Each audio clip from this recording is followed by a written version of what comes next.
Welcome to another edition of Horner's Sunday Kitchen. Today I'm making traditional mac and cheese, the one I make at camp every year. All right, I've made it in the past in a video, but I also made in the same video cauliflower mac and cheese with a keto cheese sauce. And I look back at it, it was a little confusing, so I'm going to do each one in their own video so there's no confusion at all. So today we're doing traditional mac and cheese, and all you're going to need for that is you're going to need some flour. We're going to need half a cup of butter, which is 1 stick of butter. Then you're going to need a half a cup of flour, because a roux is even amount of fat and flour. That's what a roux is. So you need a half a cup of flour, got a half a cup of butter already melted. We're going to need macaroni noodles. We're going to need milk. We're going to need salt and pepper, and of course some cheddar cheese or whatever cheese you use. Do not use mozzarella cheese in this, because mozzarella cheese is really stringy. Don't use any stringy cheese because it just doesn't melt right, okay? But cheddar cheese is really good in it. Monterey Jack cheese is good in it. A little bit of Parmesan mixed in. There's several different cheeses you can use. We're using just a simple cheddar cheese, traditional, and we'll be good. Of course, my wife likes hot dogs with her mac and cheese, so we're gonna make some hot dogs too.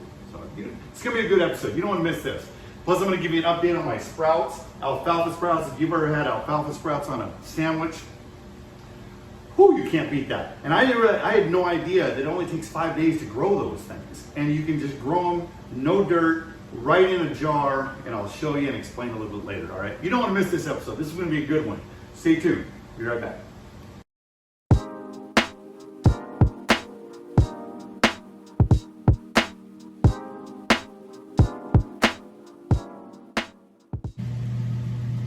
All right, first things first, I'm gonna add 3 cups of elbow macaroni to this boiling water.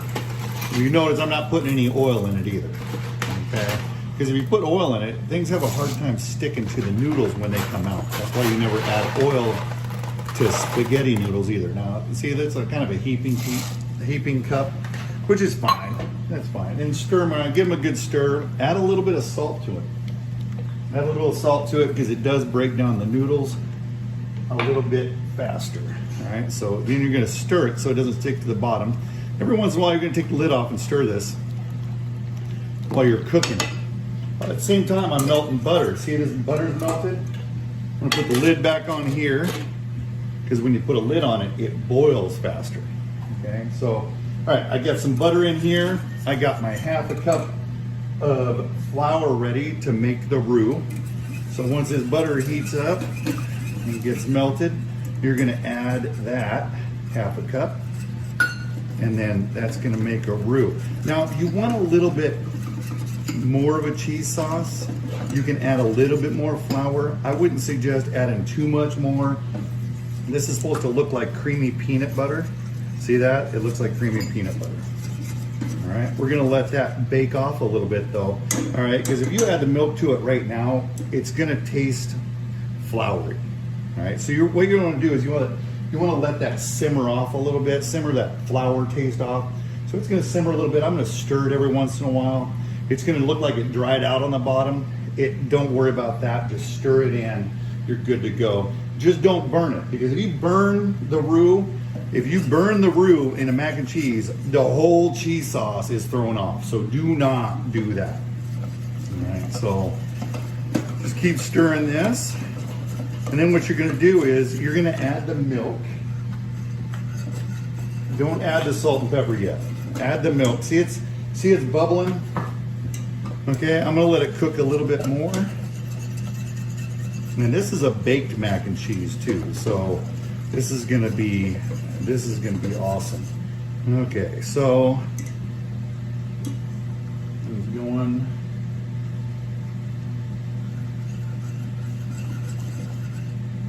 Stir it every once in a while so it doesn't burn. All right, then I'm gonna pour the milk in as I'm stirring. Okay, I'm not one for doing it very slow, because I think it clumps up when it's slow. What I do is I pour the milk in. I'll pour about 2 cups in, and I'll stir it up real fast. That way the roux is incorporated into the milk. And then I'll let this thicken up. And once it thickens up, then I'll add the cheese. but I always keep stirring. Stir it up. Keep hitting every part of the bottom so it doesn't have a chance to burn. I'm gonna step away for 1 second and turn my oven on 350. There we go. It's preheating to 350. Because once those noodles are done, we're gonna put it in a casserole dish, and then we're gonna pour the cheese sauce over, and we're gonna bake it for probably about 20-25 minutes until it starts bubbling on the sides, and then it is ready. Of course, we're gonna top that with some mozzarella cheese to get a nice little coating on top. It's gonna look really good. All right. Take this off and stir this, get it off the bottom.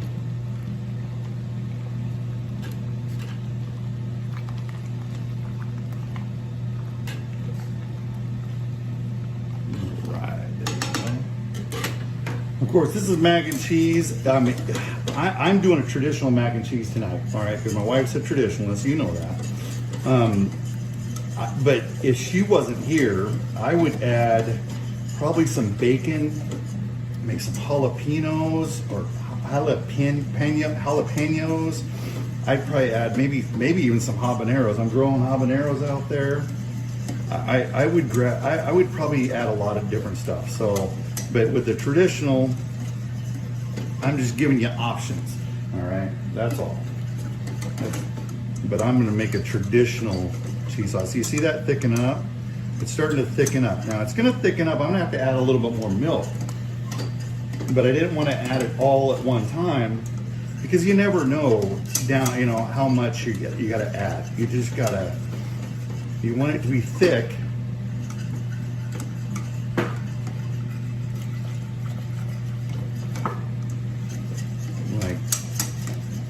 Like a cheese sauce, like a gravy, but you don't want it too thick.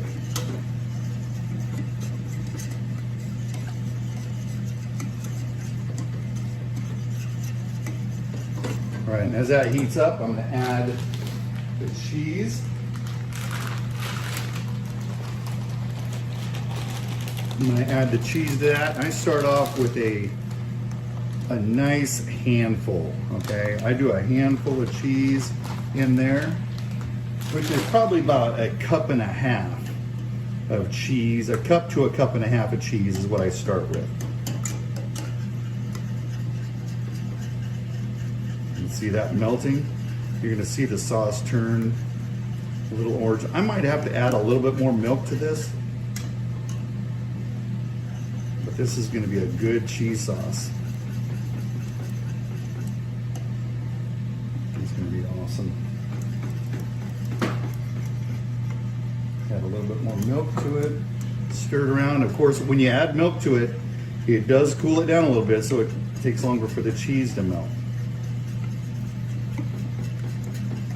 So as we're stirring that, just keep stirring it, because now you got 2 dairy products in there. You got milk, you got cheese, well, and you got butter in there, so 3 actually.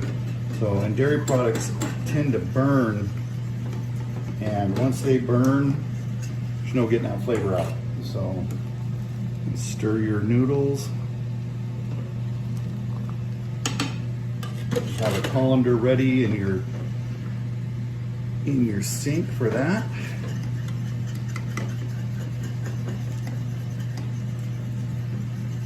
And at this time, you can add your salt and pepper. You're gonna want to add. Okay, I add extra salt. I make a salty cheese sauce, okay? And I'm gonna tell you why. Because the noodles soak a lot of salt up, okay? So you can make a salty cheese sauce, just make it a little salty for you, all right? Because when it comes out of the oven, once you add it to the noodles and it comes out of the oven, the noodles soak up some of that salt, and it's like the salt disappears, okay? So, and you can always add salt after if you want to do it that way. That's fine too. I've done that before too. So, but this is going to be, that's going to be a good cheese sauce right there. We're done. We're done with the cheese sauce. Now, once we boil, we're going to drain the noodles, and we're gonna add it to the casserole dish and then put it in the oven. So stay tuned for that.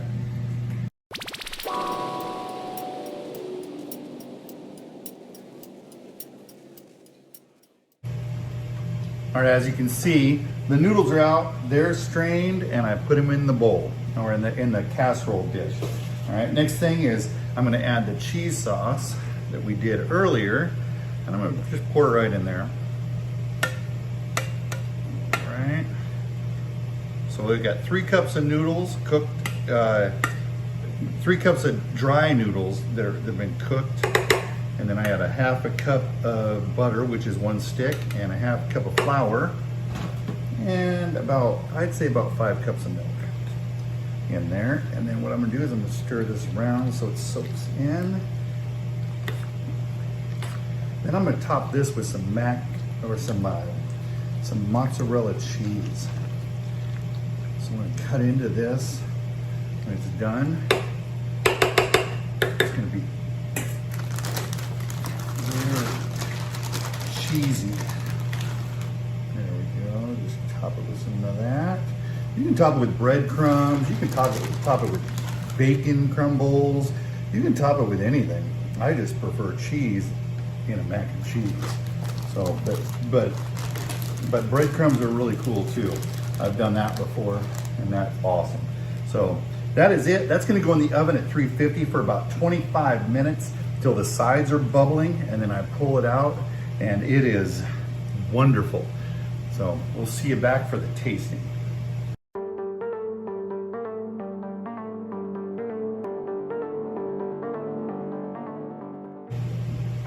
Real quick, how about these alfalfa sprouts for sandwiches and salads? If you've ever had alfalfa sprouts in salads or on a sandwich, these are unbelievably easy to grow.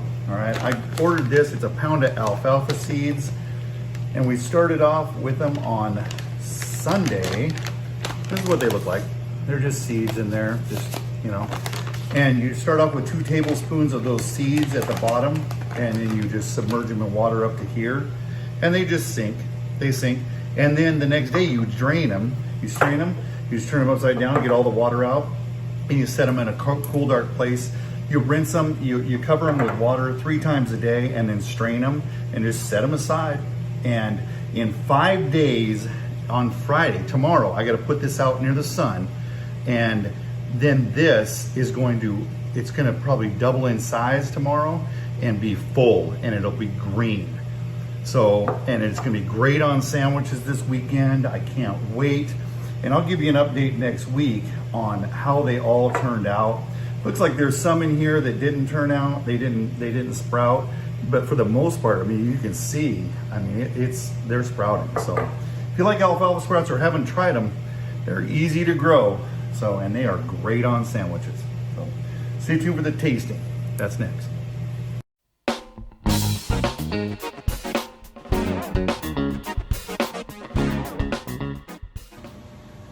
All right, now for the tasting. It's out of the oven. It took about 30 minutes. I did do it for about 30 minutes. I just grilled these hot dogs on the cast iron, so because they always taste better, right? And with this mac and cheese, I've added so many different things to it. I've added chicken to it, shredded chicken for a chicken bake. I've added broccoli. I've added broccoli and asparagus. I've added all kinds of different things to it. Bacon, green onions. Basically anything you want to add to it, you can add to it to enhance it. But this recipe here, this is good all by itself too. So, if you look at that, and with the mozzarella cheese on top, that is just going to be wonderful. I don't like hot stuff right out of the oven, but I'll do this. Look at that. That is just. It's gonna be so good. It's gonna be so good.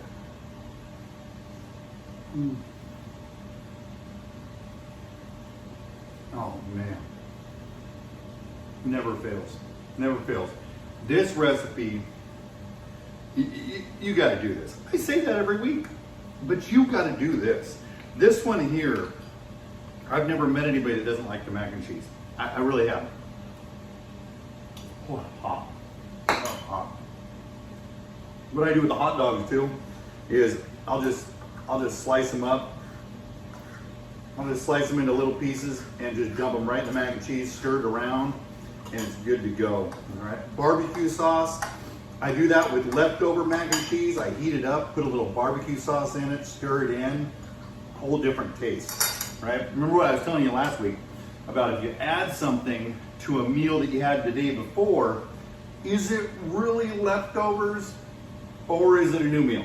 I don't know. Comment down below and let me know what you think. I think it's a new meal, all right? It's like I made Alfredo pizza the other night. I put the chicken from the day before on it. Brand new meal. Not leftovers anymore. So that's it for Horner Sunday Kitchen. Again, thanks for being here. I do want to give a shout out to Carly, all right? I went up to Idaho, and I mentioned last week Jim and Troy and Mandy, okay? But Carly was there too. Carly was awesome when she was a child. Every time she cried, she was the cutest crier ever in the history of criers, all right? So I wanted to give a shout out to her. I really enjoyed visiting with you. You've grown up to be a really great young woman, and good luck in your new career as a nurse, and I hope everything works out for you. Another shout out to the cadets, my new cadets, and my older cadets, all right? About 600 of them are coming back to school next week. They're coming back to school next week, and I can't wait to get you back into school and see every one of you and hear about your summer. So, all right? Until next time, hit that subscribe button. If you like the video, hit the like button, all right? Hit the notification bell so you're notified every Sunday when my son releases a video. And until next time, I miss you already. Stay safe out there.